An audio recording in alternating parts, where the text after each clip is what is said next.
Hi, it's me, Daphne. Welcome back to my channel. In today's video, I'm going to be talking about my favorite smutty reads of 2024. I only have 5 books for this list, so it's going to be a quick, easy video. I did read a fair amount of smut in 2024. To be honest, a lot of it was from my favorite author now for the category, Jessica Cain. I don't know how this happened. She's just very reliable for me personally. She delivers in the steamy category. Okay, she does. But not every book on this list is from her. We're gonna go in order from lowest to highest. So they're kind of like not that concrete in a rating. It's just like whatever I felt like when I wrote the list. Except for the first one is definitely my favorite one. It was the only smut book I rated 5 stars. Okay, but anyway, we'll start with number 5, and that is Wed to the Ice Giant. This was a fantasy marriage of convenience romance. So we're in this world where aliens are like living on Earth, or we're like, there's just like all these different species living on the same planet, but for whatever reason, some communities of humans are like in dire poverty. And there's this program that some of the single and needy humans can enroll in where they get assigned an alien mate. So that's what happens in this one. We have Lucy, who is one of many children. Her parents can't really afford to keep a child that is like now an adult and like spend money on her when they really don't have enough for the younger kids. I'm pretty sure that's right. So Lucy decides, or maybe she's an orphan or something, I don't know. For whatever reason, she decides to leave her family home because it's already dire enough for them and enroll in this marriage mates program. And she gets assigned to this ice giant. And he's truly ginormous. He's probably like 8 feet, 9 feet or more tall. And he's like the ruler of his realm. These are just like mini novellas. The ceremony of them getting to meet and like through this program and like them consummating the marriage is like the first big chunk of the book. And it was just fun. It was just fun. It was different. It creates this world that I was excited to dive further into. However, you have to note that this series isn't written just by one author. It's like a collaborative author group of at least 3 or 4 authors. So I did continue the series, but I didn't like the next author's book. So yeah, that kind of sucked. But the first one was fun and I really liked it. And if you're looking for a wintry, cold, vibey book that's smutty, this is a good option. The next one in the number 4 spot is My Stepstalker by Jessica Cain.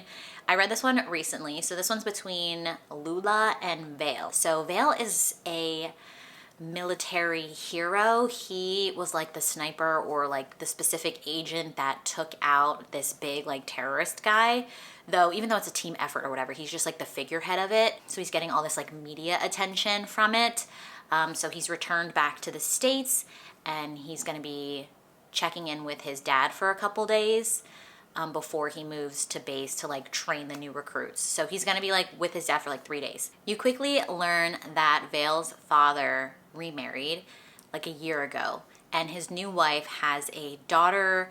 It's Lula, the main character. She's probably like between 18 and 20 years old. Like she's gonna go off to school soon, that kind of age. She wants to do like all this holistic hippie stuff, which her mother hates and like judges her really hard on. Plus Lula is on the curvier side and her mother gives her a hard time about that as well. So she has a lot of confidence issues. So just heads up, if like talking about bodies is gonna bother you, know that she thinks about like her weight kind of a lot. Like she's pretty positive, but she lets the negative thoughts get to her sometimes.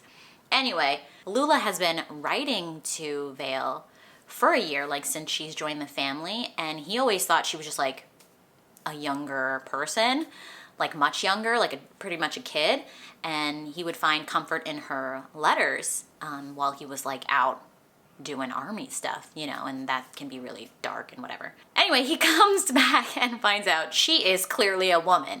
And in Jessica Cain fashion, he falls madly in love with her right away. He doesn't care that she's his stepsister. He's like, you're gonna be mine. And it's obviously a forbidden romance. They're both at the parents' house for a bit, so they're like doing some sneaky stuff. not always in the most private situations, which was fun. It was just like another fun Jessica Kane story. A lot of just ridiculous scenarios that, you know, maybe could happen, but like risky considering the taboo nature of the relationship. But super fun, would recommend it for a quick, steamy, fun time. For my number 3 spot, I have Little Strangers by Lee Rivers. This book is between Olivia and Malachi, another kind of sibling situation. So they've both been adopted into the same family. They have very tragic, dark pasts when they were little with like why their parents couldn't take care of them. There's a lot of like darkness too with the adopted parents. Like the father is kind of negligent and only cares about money, and the mom is like grooming Olivia because she wants her to marry into another rich family for money. Like it was very strange. Like the mother is awful and the father kind of sucks too. He does suck, but like I'm reading the second one, which kind of rehashes stuff, but the mother is really bad. Anyway, it's the romance between Olivia, who is maybe 2 years younger than Malachi. They grew up together. Malachi is mute. He doesn't speak. He's not deaf. Due to trauma in his past, he refuses to speak and he communicates through sign language. His whole family learns sign language for him. He has like a friend that learns sign language for him as well. So he has people he can talk with, but he is like, he's got issues, okay? And he's obsessed with Olivia. At first it was just like a childhood obsession, like he finds comfort in her, but it grows into more like love and like romantic and physically attracted to her. It's just this whole taboo romance that's very dark. I mean, beyond just the relationship, there's a lot of stuff going on in the plot, and it was a wild ride, okay? Wild ride. There's like part 1 is when they're living together, and then there's part 2 when something major happened and there's a time jump. And the second part is insane, okay? It's bonkers. Very entertaining, but crazy. So if you're looking for something wild and like out there and smutty, very smutty obviously, and just like takes to a whole nother level, this is a good option. Just be wary of some triggers potentially, okay? But I had a really fun time with it. I was very entertained, and I'm excited to finish the second one, but also a little bit hesitant because it's a little less on the romance in the second one and just more on this dark plot line that is like interesting, but like it's more fun when the relationship is building at the same time. And there's things they need to work on. It doesn't matter. We're not talking about the second one. We're talking about the first one. So, but yeah, it's really fun. Enjoyed it and would recommend. Then we have another Jessica Kane, and it's another stalker one too. It's called My Stalker, My Protector. This one's between Scout and Cash. So Scout is the younger sister of Cash's friend. Cash is like a baseball player, I'm pretty sure. Yeah. And as soon as Scout steps on campus, like this is like a college age romance. He's probably like a junior or a senior, and Scout is a freshman. And as soon as she steps on campus, he's like locked in on her. Okay, he's obsessed. Typical Jessica Kane. Okay, we all know. He doesn't want to let anyone know that he has this obsession. So he's just being like really creepy. And he sends her like these threatening messages secretly, like not identifying himself, basically saying like, don't date anybody else, otherwise I'll hurt them. Like clearly stalker vibes, like not cool, okay? Not cool. These men aren't good men. So Scout's brother is the one that usually looks out for her, but he has to leave town for a few days. So he goes to his buddy Cash and is like, can you look out for my sister? She has this stalker and I want to make sure she's safe, not knowing that Cash is the stalker. So he brings Scout to Cash's apartment and he's like, hey, watch my sister, please. Don't let anything happen to her. And he's like, 100%. And Scout is obviously attracted to him. He's a handsome guy, but she doesn't think he's interested in her. Also, she's scared of this stalker situation. But as soon as the brother closes the door, Cash is like, I'm over it. I'm gonna take you now. You're mine. You're here in my place. You're gonna be mine. And there's all this like secretive kind of manipulation to be like, and she's kind of stupid for it. where he's like, oh, there could be a bug on you, like, you know, like a spy kind of bug.